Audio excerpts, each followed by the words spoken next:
Greetings, everyone. Jeff Shore back with you. Last week we talked about how to negotiate the price increase conversation.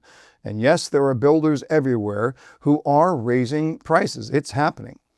Once a buyer understands why prices are increasing, we talked about that on our last episode, a second question naturally follows. Pinky, are you pondering what I'm pondering?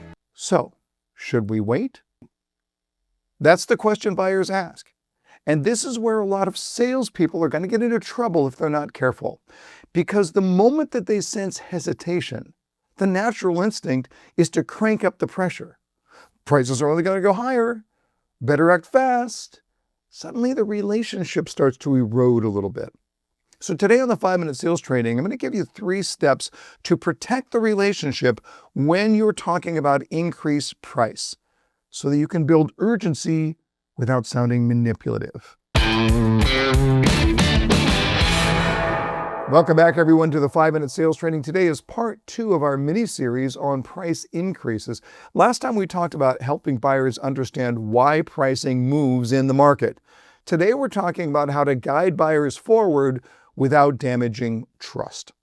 Now, I wanted to give you just 3 steps to protect the relationship while you're building a healthy degree of urgency. Okay? Step number 1, start with their goals, not their fears. Why would you say that? The conversation should never start with fear. Don't begin with, well, prices are going up again, so you'd better hurry. No. Let's reconnect with the buyer's goals. Bring the conversation back to what matters most to them.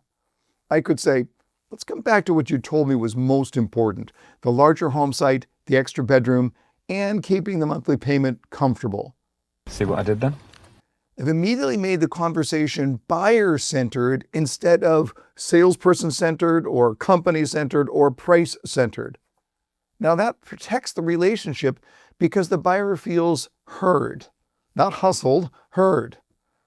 Step 2, reframe the risk from paying more to getting less. Here's the powerful reframe. The real risk of waiting may not simply be paying more. The real risk is getting less. Many buyers still have a budget ceiling that they need to stay within.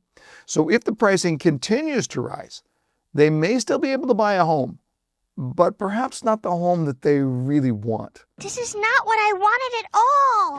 Not that home site, not that floor plan, not those particular options. And suddenly the conversation becomes very real. So you could say to a customer, if prices continue to move, you may still be able to purchase. The bigger question becomes, will it still be the right home site or the right floor plans or with the right features? And make it personal. Tie the urgency directly to the buyer's stated priorities. Maybe they loved the 3-car garage or the flex space or the oversized home site. Bring those specifics back into your conversation.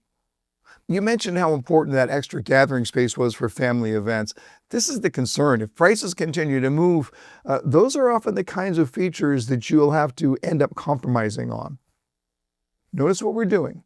We're using relevance instead of generic fear tactics. Be afraid. Be very afraid. That's a completely different emotional experience for the buyer, and it protects the relationship because you're solving their problem, not yours. Step 3, guide with confidence and not pressure. And this is critical. Don't corner the buyer. Don't make them feel trapped. One of the best lines you can use would be, I'm not here to rush you. I just want to help you make the decision with a clear understanding of what waiting would cost you. That line protects the relationship because pressure says, do what I want.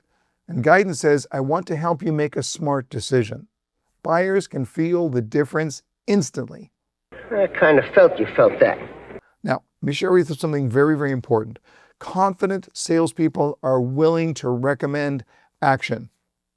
There's nothing wrong with saying, based on what you've told me matters most to you, my recommendation is that we seriously consider securing this now rather than hoping the market becomes easier later. If you know the home was right for you today, you should make the decision today.